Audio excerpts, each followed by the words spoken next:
if you can see it. Isn't it gorgeous? I don't know if you can see right behind me here. Can you see the reflection on the leaves of the water as it slowly meanders behind me? And the sun is reflecting back up onto the leaves. Man, it's a place you can just sit here and relax and read. I should be doing that, but I want to do this one more episode with you while I'm in this gorgeous milieu, this gorgeous environment, all by myself, isolated. Civilization's quite a ways away from me right now, and that's the nicest place to be able to share these episodes with you. We're still on that theme concerning the Quran, that this book is the greatest wonder of the wonders of the world, and that you cannot produce a surah like it. Surah chapter 10 verse 38 is very clear that it gives that challenge out there to produce a surah that is like it, anything that comes close to it. In chapter 17 verse 80 it also makes that claim, and also in chapter 2 verse 23.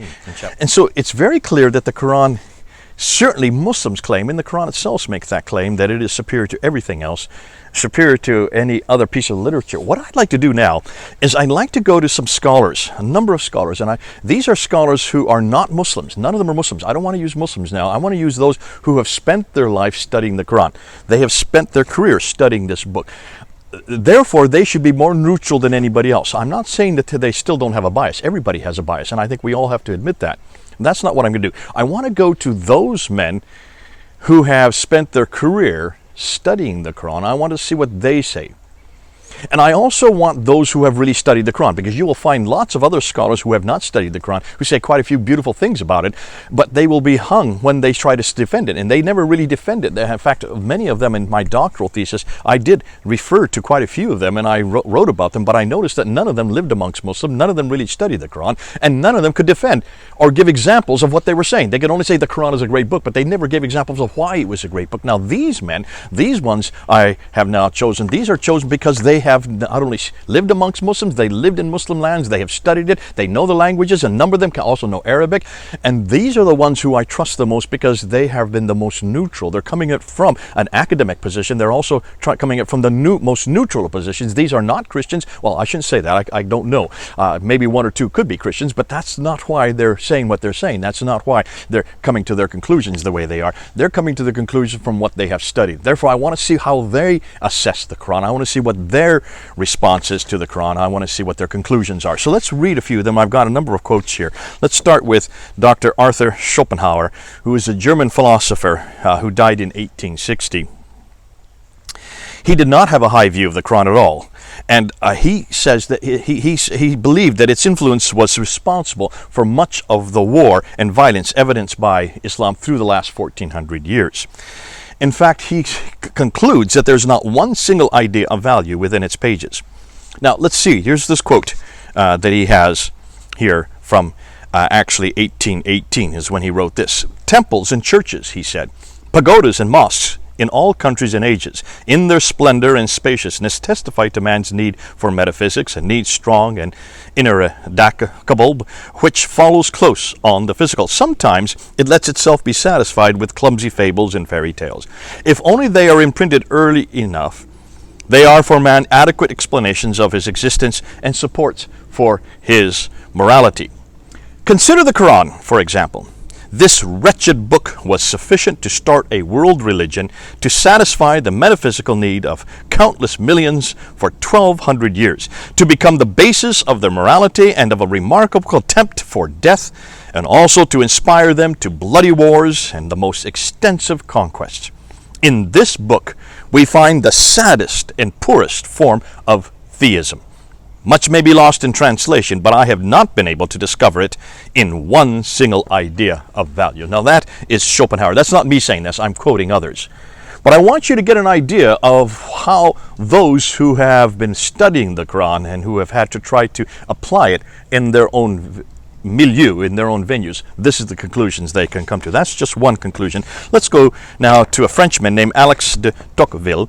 He was a French diplomat. He was a political scientist, and he was a historian, and that's why he was interested in the Quran, because of his historical background. He also did not have a high opinion of the Quran, and he had said it would never have as much influence as Christianity has enjoyed in the West. And he did a book on America as a Frenchman.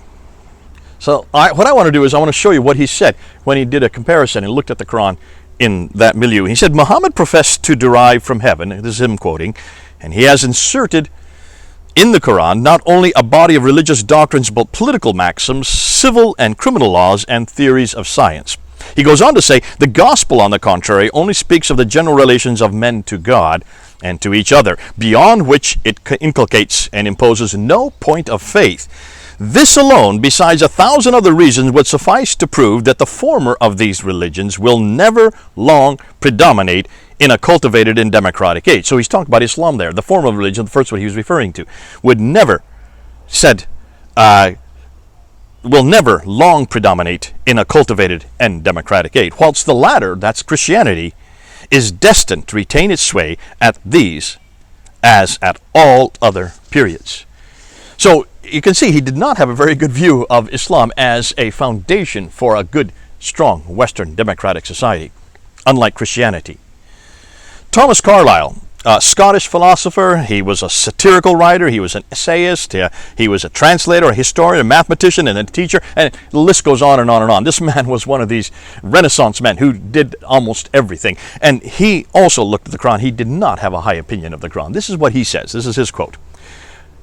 I must say, he says, that the Quran is as toilsome reading as I ever undertook. A wearisome, confused, jumble, crude, incondite, endless iterations, long-windedness, entanglement, most crude, insupportable stupidity. In short, nothing but a sense of duty could carry any European through the Quran. Sincerity in all senses seems to me the merit of the Quran, what had rendered it precious to the wild Arab men. Then he goes on and says, as curiously, through these incondite masses of tradition, vituperation, complaint, ejaculation in the Quran, a vein of true direct insight of what we might almost call poetry is found straggling. Not much at all to say, and only as he could say it. Back there in the late 1800s, he mentioned this. Now let's go to Theodor Noldek. I think on this list you're probably the most educated on the Quran because he spent his whole life studying the Quran. He was a German Orientalist. He understood foreign languages. He was a scholar of the Semitic languages. He had read and could read and write in Arabic, in Persian, also in Syriac. And he also did a lot of work on Syriac literature, and certainly he did a lot of his work on the Quran itself. So probably amongst this list, probably the most able and capable to give his opinion of it. After he had studied it for his whole life, spent much of his life studying it, in 1892, this was his opinion. The Quran is full of chaotic confusion, prosaic, stiff in style, tedious sermonizing, rhetorical, never metrical, and the rhyme on the whole a burdensome yoke. Superfluous verbiage, syntax betrays great awkwardness, tiresome effect of its endless iterations, so that dogma turns a defective literary production, do you notice that? A defective literary production into an unrivaled masterpiece only in the eyes of the believer and not to anybody else, and certainly not to him. So you can see when you look and see their conclusions, they're not very good, and you can see why. Take a look and you try to read the Quran and see if you come to any other conclusion. Now, he goes on and he talks about the thorny question about the believers. Why is it the believers seem to think it's so great, yet the unbelievers don't? And his conclusion is that the believing Muslim by faith has to consider it the best piece of literature in existence. They don't have any other choice because many of them haven't, first of all, read it, and they would not dare say anything against it. It's not very healthy to do so. But he goes on to say, on the whole, while many parts of the Quran undoubtedly have considerable rhetorical power, even over an unbelieving reader, the book, aesthetically considered, is by no means a first-rate performance. This opinion will be endorsed by any European who reads through the book with an impartial spirit and some knowledge of the language without taking into account the tiresome effect of its endless iterations. He goes on to say, but in the ears of every pious Muslim, however, such a judgment will sound almost as shocking as downright atheism or polytheism. Among the Muslims, the Quran has always been looked upon as the most perfect model of style and language. This feature of it is in their dogmatic, the greatest of all miracles, the incontestable proof of its divine origin. Such a view on the part of men who knew Arabic infinitely better than the most accomplished European Arabists will ever do may well startle us. In fact, the Quran boldly challenged its opponents to produce 10 surahs or even one surah like it, like those of the sacred book, and they never did so. That, to be sure, on calm reflection, is not so very surprising.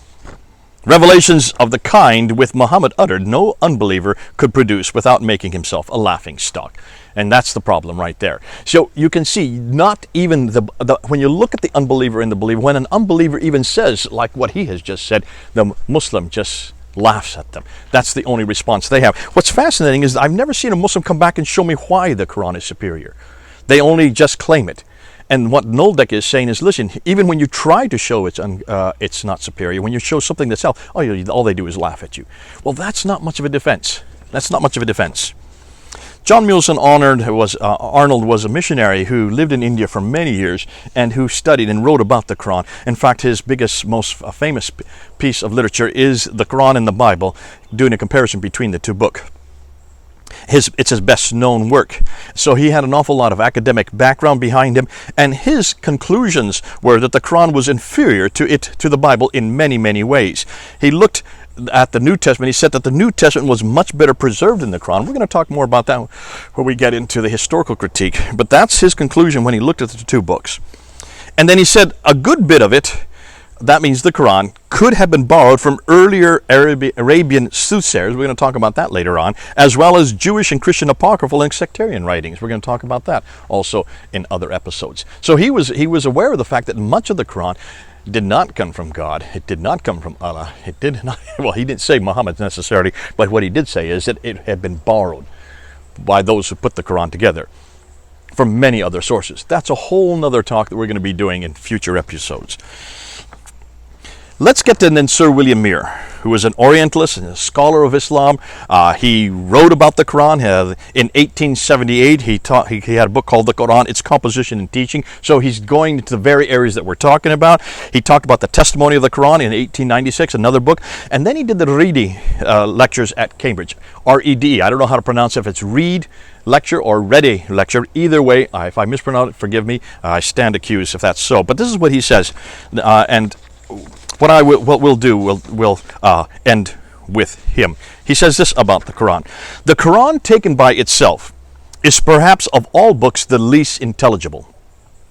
Of the Bible, he says, although the circumstances under which various parts were composed, and even the names and eras of the writers are sometimes obscure, yet the substance is so arranged as seldom to leave the meaning, whether of the narrative or didactic portions, doubtful.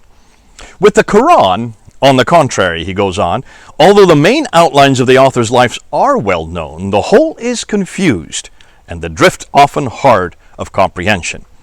The books or chapters follow one another without any chronological sequence, and the books themselves are frequently composed of fragments put together with no regard either to time or subject.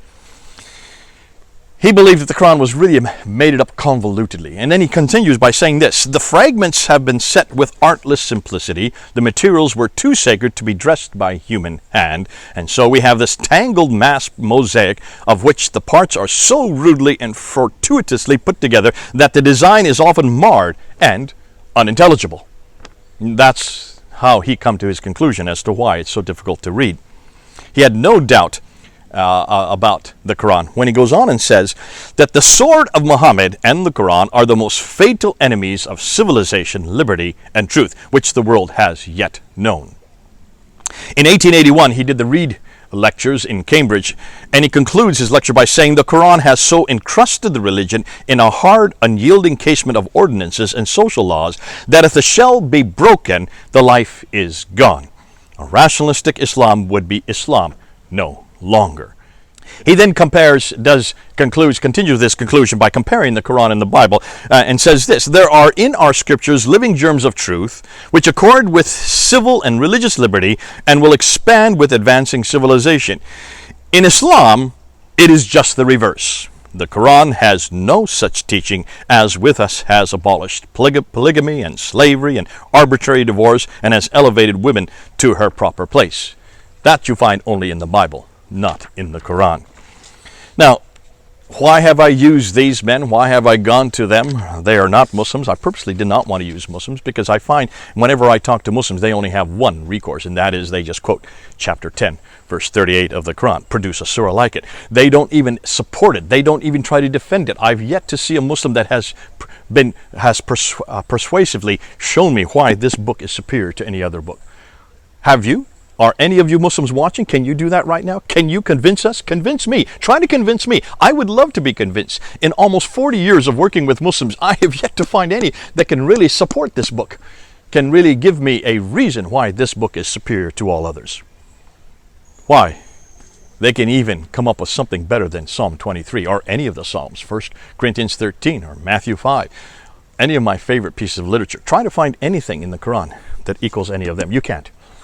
And if these learned men, that's why I put them up there. These are learned men. These are not people like who've just come off the street and said, "Oh, here's the Quran. Let me just take a look. Oh, this is my impression of it." No, these are men who have studied it. These are men who have unpacked it. These are men who have read it many times in its original language, who have read it in its translation, and still, this is their conclusions. They are the most neutral, and that's why I trust them the most, because they are experts in this field. Well, I leave that with you. Beautiful tepid stream that I'm standing next to out in the middle of the woods here in Pennsylvania with all these bugs flying around. I don't know if you've been seeing them. I've been swatting them back and forth because they're flying. They want to get part of this too. They're enjoying what I'm having to say, and I'm sure as much as I'm enjoying being here. Great. Okay. Until next time, this is Jay.